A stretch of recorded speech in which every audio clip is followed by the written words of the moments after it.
Tonight on Reel to Reel, we'll discuss the state of Catholic education by visiting schools in Maryland and Texas. And in our studio, we'll have a discussion with school officials from Philadelphia and Trenton. Hello, I'm Father Dave McAllen. Welcome to Reel to Reel.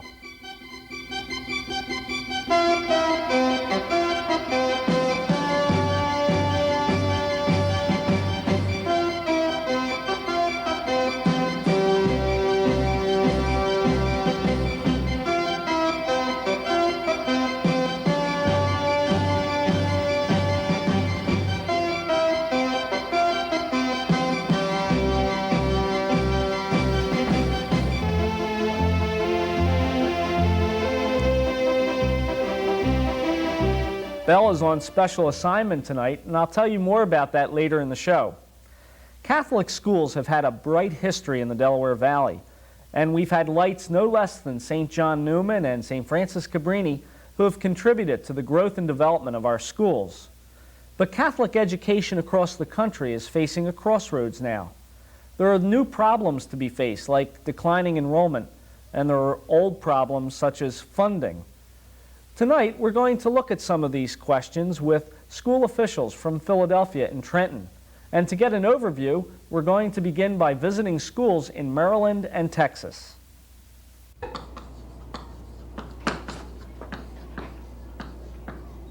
All right, now we are following on the F8 In order to produce sound. excellence Again, or to have quality ready? education in the Catholic schools, All right. it's a philosophy you have to start out with. Very good. Carlos, I want to hear that again.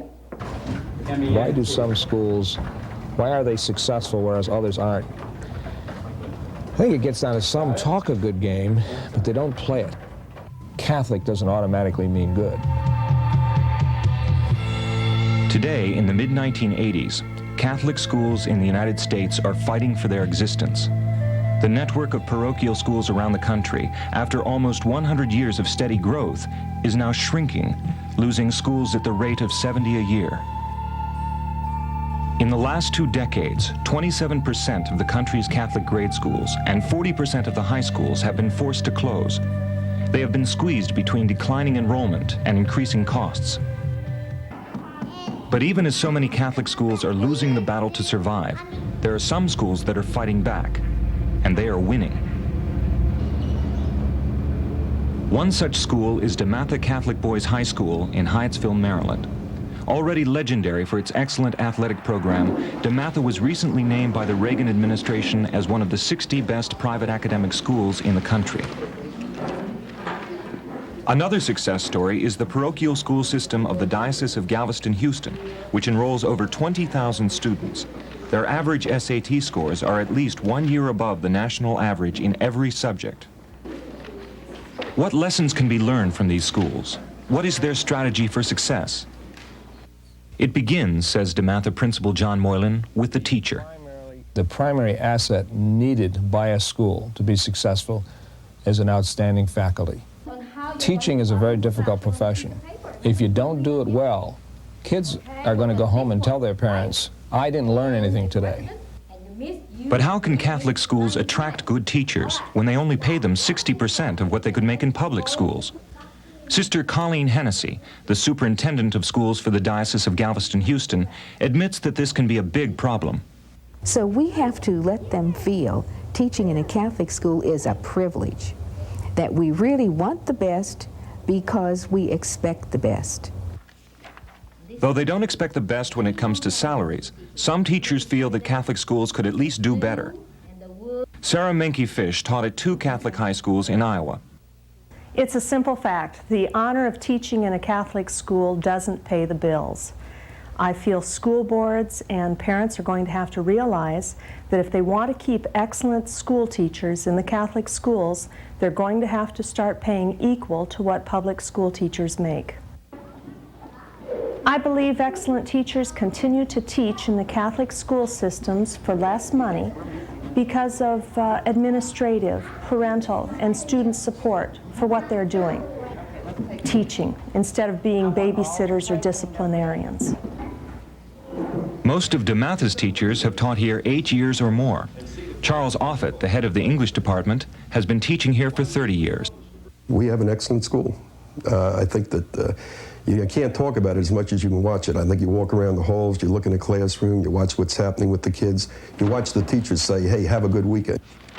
I think DeMatha is the best example you have that facilities don't make a program, that people make a program. Our basketball team is one of the strongest in the country, and we play in a very modest gymnasium, or practice in a very modest gymnasium. We have the #1 Catholic high school band in the country, and they have been for the last 4 out of the last 5 years, and yet they rehearse and do all their work out of temporary buildings that we've rebuilt.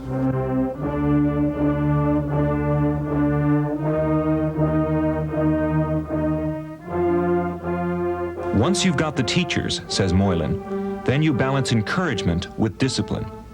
Do your best, that's all we ask. Here we go. Some of you obviously are working on this, some of you are not working enough on this. Beginning. Here we go. 1, 2, ready.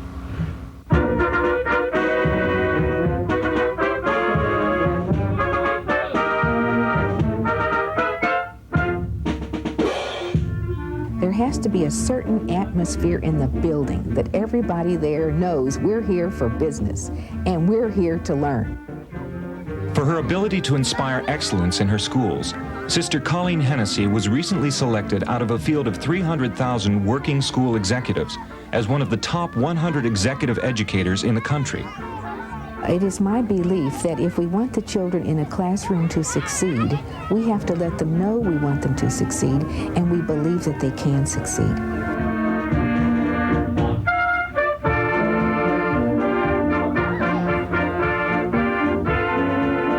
Parochial schools have traditionally banked their reputations on their ability to deliver the meat and potatoes of education, the fundamentals. Now, many of the best schools also recognize the importance of self-esteem and emotions. These children are putting on the play 12 Angry Men. The play is about 12 jurors, one of which votes not guilty, and the rest of them vote guilty. And they go through the emotions to where at the end of the play, it's the exact opposite. One is voting guilty and the rest are voting not guilty. And I'm doing this in the gifted class because it shows them how to analyze and evaluate the emotions that each person goes through to come to a certain conclusion. DeMatha Sr. John Martin recognizes that the best education is also up to date. It's important for me to learn computers because the world is heading towards a more high-tech attitude towards everything.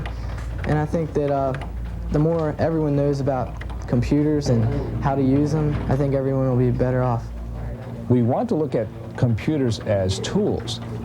Many parents feel that if a student is computer educated, he's economically safe forever. That's a myth. They need a sound education in all areas. These schools specifically include that most vital area of all, faith. Well, I think the underlying philosophy behind everything that happens in the school is that there's a value system that's important in people's lives, that you have to develop a sense of morality, you have to develop humanistic goals, and behind all of that is the Catholic religion in this school. When you come into a Catholic school, I like to feel, well, God's here, and we're really going to have a great time today, and we're all going to do well. So now the package of excellence is complete. Committed teachers, an atmosphere of discipline and honest encouragement, nationally recognized academic and athletic programs, all served up within the context of Christian values. All of the challenges have been met. The struggle is over, right? Wrong. Perhaps the biggest challenge lies ahead, and that is to keep the package at a price that people can afford. At this time, DeMatha costs almost $2,000 a year. The cost factors are getting to be very scary. The private schools could be put right out of existence if the costs get too high for the general public. In the meantime, it might be good to remember what Will Rogers said. If you think education is expensive, try ignorance. Stay with us. Coming up, we'll meet the Vicar for Catholic Education in Philadelphia and an Assistant Superintendent for Schools from Trenton.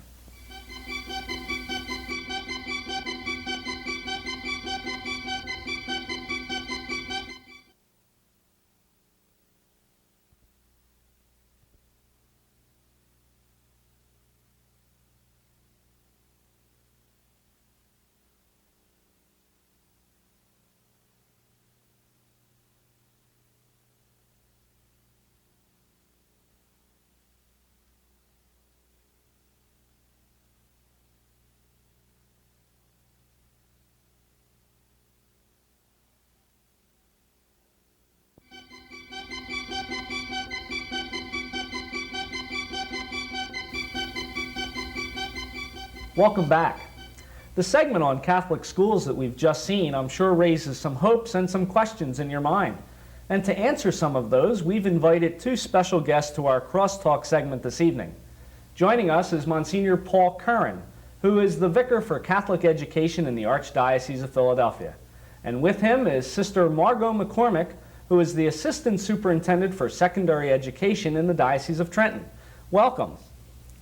We're happy to have you here tonight, and I'd like to begin by asking you, Monsignor, what do you see as the most serious challenge to our Catholic schools? The most serious challenge is the identification, the training of new teachers to take up this work in the future.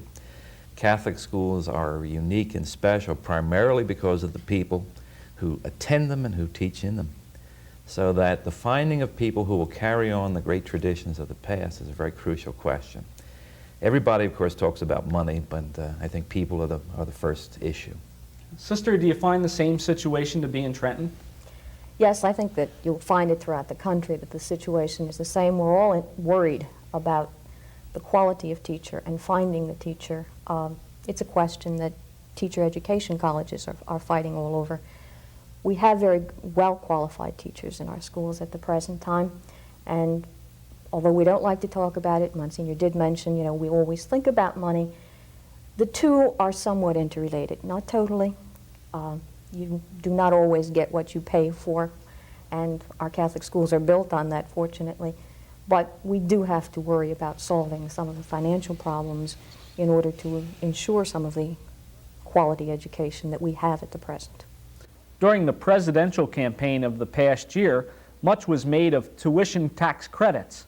How hopeful can we really be that these will pass Congress? Well, my own view is that if the next 18 months are make or break time as far as getting that passed, the first part of the second term of a president who supports this legislation will be very crucial.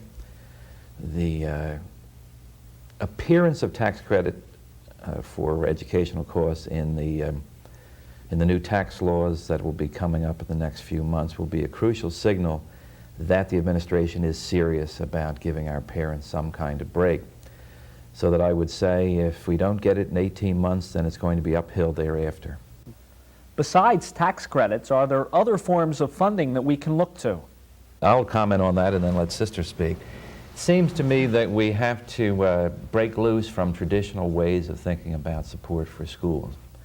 Most of us operate now on the basis of either tuition or the collection basket. And our people have been very generous on both sides. That is, they have paid increased tuitions and they have contributed more to the support of education. Our parish priests have been equally supportive in my experience. However, I think we need to find new sources, and those sources include the private sector, such as foundations and business. It includes increased giving from people who received a Catholic education at a low cost in the past, or at no cost, and who are now in a position to help children who have to pay tuition to stay in Catholic schools. And that's a crucial question if we're going to continue to have the kinds of Catholic schools that we want to have, that is broadly available to a wide segment of Catholics who wish to send their children there, and also available to those non-Catholics who see the Catholic school experience as crucial for their children. Sister, have you been seeking these kind of resources in the New Jersey schools, and how successful have you been? We've just made a beginning, to tell you the truth. We have a new school board for the diocese, and they have been investigating for the past year alternate means of financing, because with or without tuition tax credits, we are in need of more money than even they would bring. The school board has looked at the program that Philadelphia, the block program that Philadelphia has. They've looked at what Hartford, Connecticut has done. They've looked at the Omaha presence, and they are in the process of making a recommendation to the bishop.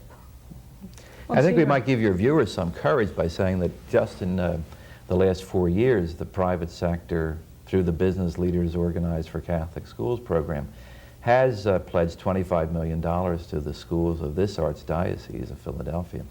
So that the potential is there. It's not pie in the sky. People really care about our schools. They see them as a community resource. They see that they produce the effective workforce for the community, and that they provide a substantial tax relief both for business and for the individual. Some might say, though, that with the reputation of public schools being good in certain areas, that why should we have Catholic schools competing with them? How would you respond to that? Well, the obvious response for us is that Catholic schools make no sense at all unless they have a strong religious dimension. That is, if the sense of God does not permeate our schools, if our schools are not a daily reminder that God is present and loves His children, then they make no sense. So we're not trying to pretend that we are another kind of public school. We have another agenda. It involves excellent education. It involves the total development of the person, but it also involves an awareness of God that we view as essential and the only reason these schools make sense. I would agree. We're not talking about competition with the public schools. We're talking about an alternate form of education where the individual is important and how that individual stands with his God and his fellow man.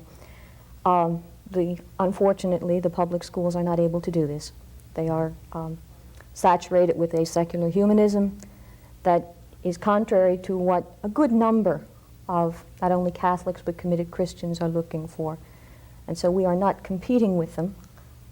We are offering a needed alternative. One of the clear sources of this Catholic identity in our schools came from the presence of the religious priest brothers and sisters who work there. Clearly, that presence has dwindled in the past years. And what kind of a future can we expect for the role of religious in our schools? Anybody that had the answer to that at the present would really be in demand. I think the best thing that we can say is that we have to look and recognize that the Catholicity of our schools is not determined by the number of religious who are present. It's determined by the atmosphere that is present in the school. Now, certainly, at one point we could kind of guarantee that atmosphere with a religious presence. Today, we have to work a whole lot harder at it, whether it be the religious who are there or whether it be the lay people who are replacing them. We all have to look to ourselves, and a mere presence won't do it for us. So I think perhaps we're in a better situation because we've got to be the kind of people, the committed Christians that we are trying to encourage others to be. As far as religious presence, I think we just have to accept it as a fact. It's going to diminish. It is not going to increase. Perhaps it may be in more key positions, although that future is not defined. I think it's very important to say to the Catholic community that they have every reason for feeling very good about lay teachers in Catholic schools. Besides the enormous sacrifices that these teachers make, I think there's no question about their competence, about their dedication, and about the personal witness of their lives. They're very good people, and they're very good for the children that they teach. But it is a changing time, and it is not just in the classroom, it's in the leadership of schools that we will see more and more the involvement of lay people. What role does this suggest for the parents then in the present and in years to come? Well, parental involvement has always been an ideal in education. There's no question about the fact that if school and teacher and parent work together for the benefit of the child, then the chances of the child doing well are increased. Some kids are self-starters. They really don't need much from anybody to learn well and to develop well. But a lot of youngsters need parents and teachers both pushing them to find their way and to stay on the right path, both as in terms of education and in terms of their own development as persons. The difficulty today is very obvious, and that is increasingly both parents work. Increasingly the family itself is under attack from without and in some difficulty within in many, many families. So that while we can talk about an ideal, it'd be foolish to pretend to your viewers that the situation of the family is not a grave concern and that it doesn't have a great impact on the children. It does. It's worrisome, and I think we just have to focus more energy on it. The beauty today is that we're in a better position to do more to help than we were ever before. So I think I'm optimistic on it. I think that's part of the new agenda for Catholic education that every one of us has to look at and recognize that while we are educating the youth, we must also be educating the parents, because when we look to our successes have come because we have had committed parents who give us committed students and committed teachers, and the whole thing works. You lose one segment of that and you have some difficulty, and social conditions being what they are, we know we have problems. There are problems that the school must work on, there are problems that the church must work on and give help to families. It sounds like with the increasing difficulties that are facing parents and the decline of religious presence in the school, that more and more weight is really on the lay teachers, the committed lay teachers who have served so well. They have organized themselves at times into unions, and do you see the unions as playing an important role in years to come in our schools? Well, there's no doubt about the fact that that's true already in Philadelphia. I don't think it's widely true yet around the country. I think it's also important to say that this is a new and still a developing relationship, and anybody who can define exactly how it will be in the years ahead is a lot wiser than I am. Sister, what role are unions playing presently in the New Jersey schools? At the present time, it's a minimal role. Of all of our schools, there are unions in only 2 of them. There are strong unions, however, where they exist. What we have struggled to support is that the union and the school system have a collaborative approach to things rather than an adversarial, because certainly there is a difficulty when we set up an adversarial approach and then we're talking about committed Christians and serving as a Christian community.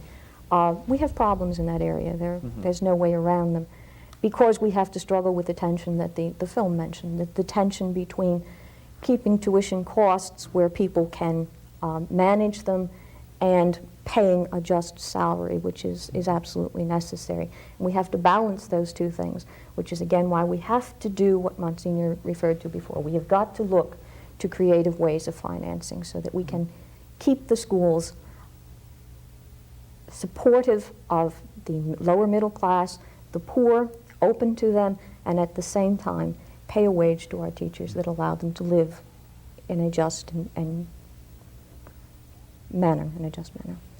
Well, with that in mind, we are running out of time, but I would like to ask you, do you see new and creative styles of education replacing what we've been traditionally used to? Well, there's a vast amount of literature, and has been for many years, suggesting that education was going to change radically in this last third of the 20th century. I'd have to say that the evidence is not very great that drastic change is upon us. I say that with a great deal of hesitancy, however, because there's so much about the growth of technology and its prospective impact that we don't know enough about yet to give any firm answers about, as far as I can see. Well, I'd like to thank you both for spending this time with us. And don't go away, we'll be right back.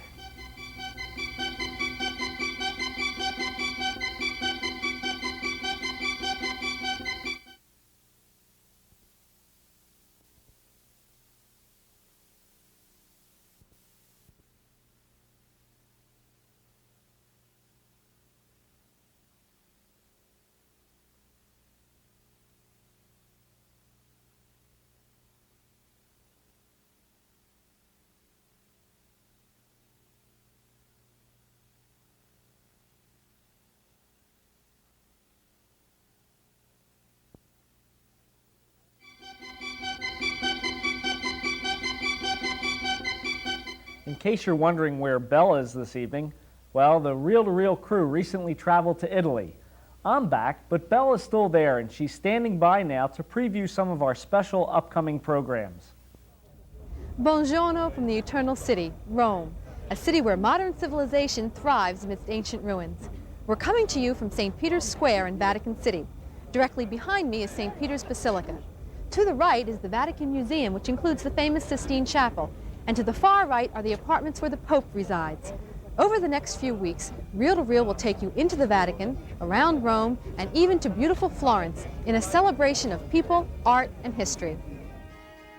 Our series begins with a behind-the-scenes look at the monumental task of communicating the Pope's message to the world.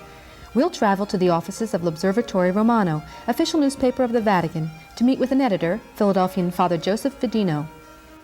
Then it's over to Vatican Radio to see how the airwaves help spread the message of Christianity.